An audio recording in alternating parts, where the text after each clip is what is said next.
Doutora, a gente estava lendo a sua história de vida. É muito fantástica. Porque você realmente veio de uma família assim, né, humilde, tomou seu primeiro banho com 5 anos, né, um banho quente com 5 anos, foi engraxate. Como foi a sua história? Porque isso é muito fantástico de ouvir. Olha, eu não acredito que a minha história possa ser assim de tanta importância como é aquilo que eu sempre gostei de dirigir ao cidadão. Minha história é uma história como muitos brasileiros que vieram de uma origem humilde, não é isso? E que, para ser muito sincero e muito honesto, teve que trabalhar para ajudar a mãe. Minha mãe ficou viúva quando eu tinha 1 ano de idade.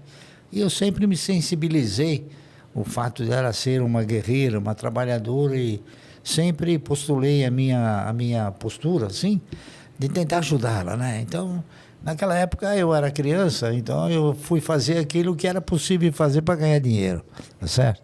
É isso aí. Então eu fui ser engraxate, fui aprender a ser alfaiate com meu padrinho, né? Coisas que eu não gostei, mas tive que fazer, né? E como é que foi, Luiz? Como é que foi sua entrada no mercado de investimentos? Conta um pouquinho pra gente, porque você a minha trabalhou entrada como engraxate, vendedor de balas, mas como foi esse mas primeiro isso passo? quando eu era criança. Depois eu fui evoluindo, evidentemente, eu fui crescendo. Eu me formei contador, não é isso? Em 1958. Em 1962 eu me formei em economia. E aí, então, eu já havia adquirido uma certa maturidade em termos de economia, não é isso? E nós, então, fomos evoluindo na razão direta das pesquisas que a gente foi desenvolvendo, né? E eu sempre mirei o meu foco, né? Para mim poder ter uma renda mensal. Essa foi meu principal objetivo, né? E para mim ter uma renda mensal, eu acabei analisando uma série de fatores, não é isso?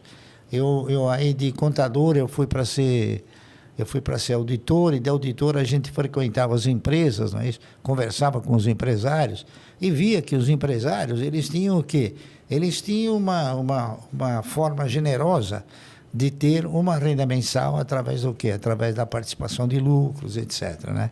E isso foi evoluindo em mim até que um belo dia eu falei, bom, eu vou ingressar nesse universo de investidores, não é isso? E comecei pequeno, comecei comprando, em insignificância, né? É que o universo, ele oferece para você uma perspectiva fantástica, tá entendendo? Fantástica. É uma pena que o brasileiro, ele não tenha tido a preocupação de examinar isso, entende? E ele, segundo a minha observação, ele sempre tem sido monitorado pelo banqueiro no sentido de seduzi-lo a dizer, olha, se você comprar ações, você vai ficar pobre de repente. Não é isso? E não é. Ele pode ficar rico de repente, tá entendendo? Pobre nunca. Então, e o brasileiro hoje ele não compra ações porque ele tem medo de entregar os seus recursos para pessoas competentes. E aí ele prefere entregar seus recursos para pessoas incompetentes. Está entendendo? Isso aconteceu durante muitos anos, né, Barros? Isso aconteceu e está acontecendo, né? O camarada que coloca o dinheiro na poupança, na razão direta que você acaba alcançando uma cultura de investimento. Cultura de investimento é saber na mão de quem você coloca o seu dinheiro, né? Você vai ver que, em última análise, vai na mão da Dilma, foi na mão do Fernando Henrique, foi na mão do Lula, né? Foi na mão desse bando de incompetentes. E da maioria dos economistas no Brasil, que a maioria dos economistas, eu não sou nenhum gênio, veja bem, mas a maioria dos economistas do Brasil, eles são PhD em olerite, eles querem emprego, eles não são pessoas que assumem riscos, tá entendendo? Então, por isso talvez que o Brasil nunca tenha tido um plano. O Brasil teve conversões, é diferente, que foram denominadas como plano, mas nunca foi um plano. Plano é uma estrutura organizada de maneira tal que você enxerga um objetivo final. O que acontece, Barça? As pessoas, nesse momento, elas estão assim. Ah, a bolsa tá barata, tá cara, quanto vale aquela ação? Pago R$5, pago 10. Para você, preço importa? Bom, o preço, evidentemente, ele é um dos componentes, não é isso? Ele é um dos componentes da decisão que você acaba tomando. Mas ele não é o único componente, não é isso? Ele, conforme disse, é um dos componentes. É preciso que você tenha o quê? Que você tenha um elenco de fundamentos que possam te conduzir a você exercitar uma carteira de renda mensal. A minha visão principal é carteira de renda mensal, que eu faço isso desde 1971 e vou continuar fazendo até não poder mais, tá certo? Porque é a única trajetória capaz de te conduzir ao quê? A você ter um futuro estável, tá entendendo? Essa é a única trajetória, não existe outra. Legal. Agora, Barsi, falando sobre a Bolsa de Valores hoje no Brasil, nós passamos por quem está entrando na Bolsa desde o ano de 2019, pegou uma alta ali muito grande em 2019, em 2020 veio o efeito pandemia, a Bolsa despencou, a gente teve alguns respiros, mas digamos que os investidores perguntam para a gente, e aí, André, Carol, o que você acha a Bolsa hoje, no nível que está? Está barata? Qual é a sua opinião, Barsi? Bem, começa que geralmente, eu não interpreto nenhuma análise sobre a Bolsa. Primeiro, porque você não compra e nem vende ações da Bolsa. Você compra ações de empresas. Então, eu me preocupo sim com o desempenho das empresas. E você tem, nesse contexto todo de negociação, você tem boas, mais ou menos, e ruins empresas. O importante é você selecionar as boas e investir. Só que o pessoal interpreta que investir nas ações, investir no mercado, é coisa que talvez possa ser de um ano, né? Não é. O investimento é enquanto a empresa estiver gerando bons resultados. Eu tenho, por exemplo, ações de inúmeras empresas há muitos anos, né? Eu tenho ações do Banco do Brasil que eu comprei a 60 centavos, né? Então o cidadão vai falar, pô, basta matar 36, por que você não vende? Porque não é um bom negócio vender. Ao contrário, tá entendendo? Por quê? Porque o Banco do Brasil me dá sistematicamente dividendos. E o que importa numa carteira de renda mensal não é quanto ela vale, e sim quanto ela te proporciona de recursos. Porque o patrimônio, no meu conceito, ele contempla o ego. Oh, patrimônio. Mas ele não te põe dinheiro no bolso. O que te põe dinheiro no bolso é o dividendo, tá entendendo? Então, eu já aprendi e tento mostrar para as pessoas que, por exemplo, os camaradas compram uma ação por 1 e veio 90 centavos, ele não ficou pobre nem perdeu tudo. Houve uma oscilação porque o mercado ele é de renda oscilante, tá correto? Mas o que vale são aqueles recursos que você obtém através do quê? Através da distribuição dos resultados das empresas. Esse é o fator principal. Barsi, você citou o Banco do Brasil, que na nossa visão... Um deles. Também é uma ação que está bem descontada pelo que o banco é.